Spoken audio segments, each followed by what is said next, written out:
It has been 1 year since the Voice referendum, and on this show this morning we've spoken to both yes and no campaigners. The big question is where to next, and joining me now is Independent Senator Lidia Thorpe. Lidia, thanks so much for your time. You were not for the Voice referendum. It did fail. It failed comprehensively. Here we are a year on.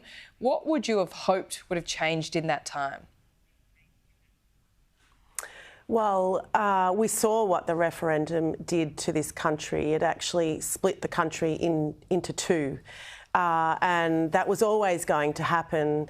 Labor went to the leaders that were their mates to receive wrong advice to go ahead with the referendum. They were warned not to have this referendum.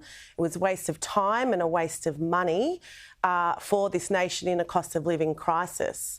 What we should have been doing is bringing this country together, talking about the true history of this country so that we can live together in harmony. I mean, there's a lot of people out there that weren't taught the true history of this country. I was one of those people in primary school being told that a different history to what I know and what is the real truth. And we need to bring this nation along on that journey so that when it comes time to any vote, that we're all on the same page. But it was very clear that we were never on the same page to begin with, and we should never have gone down this path. When you talk about the true history of this country, how is going back and not exposing it, but amplifying that going to help us move forward as one? Because I think there is an argument, I think there's some truth to this argument, that going back to the past doesn't necessarily help all Australians move forward as one. Do you accept that? Well, that's not what happens when you go and see a counsellor. When you have a mental health issue, the first thing you do is you go back into your past and you reconcile with that past to be able to move forward. Did we do that with the apology to the stolen generation, do you think? I don't think that has anything to do with it. I think that what we need to do is understand that 230 odd years ago that there was an invasion in this country and that we still suffer the effects of that invasion. And if we look at around the country with 23,000 Aboriginal and Torres Strait Islander children in out-of-home care, the symptoms of that invasion still occur. And I know that's really hard for your viewers to hear and understand, but we need peace as a nation. We need to get along as a nation, and we'll continue to have referendums that divide us until we come together and look towards a future for all of us. At the moment, we're not looking at that, and we're so divided. I think that our young people want to know the history of where they live and where they're growing up so that they can embrace that history and embrace the knowledge that Aboriginal people have of this country. So that's where treaty is really important. Treaty does not take away anything from anybody else. It doesn't take backyards. It's nothing what you've heard during that referendum. Treaty is a peacemaking instrument in which we can mature as a nation if we embark on telling the truth first and then looking forward to a treaty into the future. Lidia, I think if I could play devil's advocate for a moment, I know you won't mind me doing that, but if we could look at the way that corporate Australia and our big events do have a welcome to country. We have started, especially in the last couple of years, to see that important Indigenous cultural injection into modern day Australia. I think Australians more broadly, and perhaps the 60% that voted no in the referendum, saw this voice, as you did in many ways, and saw this as perhaps more politics and less solutions in a way that could solve what are intractable crises. I think the thing that bothers people the most is the alcoholism, the violence, in remote Aboriginal communities somehow, and the helplessness in many ways. What are the practical solutions? Does that have to start with treaty? Can't things be done now, practically? Look, I think we can do both.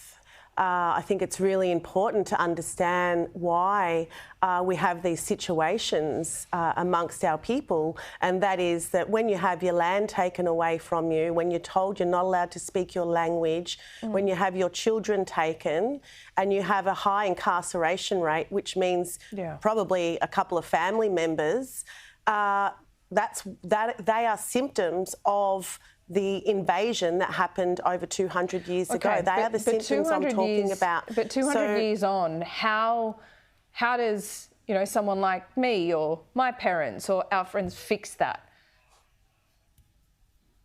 Well, we embrace the true history of the country, have conversations with Aboriginal people about what it looks like going forward, genuine conversations. But if we go back to under Howard, going to fix it? There are race relations in this country that are harming Aboriginal people. The racism that you see and hear in the media are Is it the hurtful, racism of low expectations? Is that what you're talking about? It's racism against people of colour. And if we look at the incarceration rates, particularly in the Northern Territory, where we have 60, 70, 80% of Aboriginal people in prison for stealing a chocolate bar. I mean, kids as young as 10 are totally in prison for stealing chocolate bars. But when you say it's racism, who are you talking about in particular? Because I think you just mentioned the media then. If we don't... Well, I think racism is throughout our society. I think there is evidence amongst Northern Territory police, particularly, where racism has been identified. And I think we have to address where racism is identified so that we're not targeted. We deserve opportunity like everybody else in this country. And if we weren't targeted at the rate that we were, then that would allow more opportunity. If our land wasn't being taken away from us and all of those things that I spoke about earlier, Laura, that's about destroying families and communities. You take enough away, then the ultimate, outcome of that is that people can't function, and that's what we're seeing. So demonising and locking people up more is not going to make this situation any better. It's going to make it worse. And we as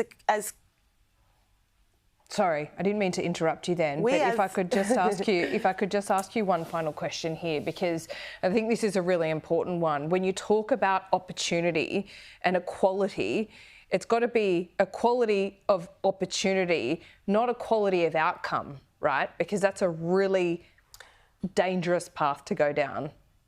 And that's perhaps where the mistakes have been made. Aboriginal and Torres Strait Islander people need to self-determine their own destiny, and governments cannot dictate to families and communities what is best for them. And that's what we see far too often. That's what we've seen for decades and decades.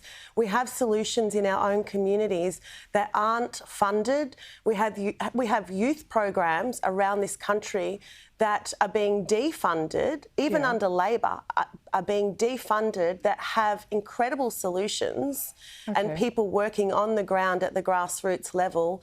They're the self-determined solutions that should be supported and resourced. Okay. I mean, when you talk about Aboriginal people being locked up for stealing a chocolate bar, no one in the Northern Territory has been locked up for stealing a chocolate bar. Most of the Aboriginal people behind behind bars because they've committed violent crime. Whom? No, Laura. There are children who've been locked up for stealing a chocolate bar. Who? 10-year-old children. And no, Lidia, that's not right. There are. Yeah, it is. And this happened when I worked at Amnesty International. We're investigating the high rates of youth incarceration from the age of 10, and we found that there were a number of children that were locked up for absolute petty crimes, that these children have disability, that a lot of our children in our young children have FASD, which is an alcohol fetal syndrome, where they actually have a disability and they're being locked up because they have a disability. That's not how we treat our children in this country. And just because they're black kids, you know, it doesn't mean that they should be locked up. They need love and care and community, just like any other kid in this country. Lidia, it's great to talk to you. Thanks so much. This is certainly Thanks, Laura. revealing this ongoing conversation we need to have. We'll see you soon.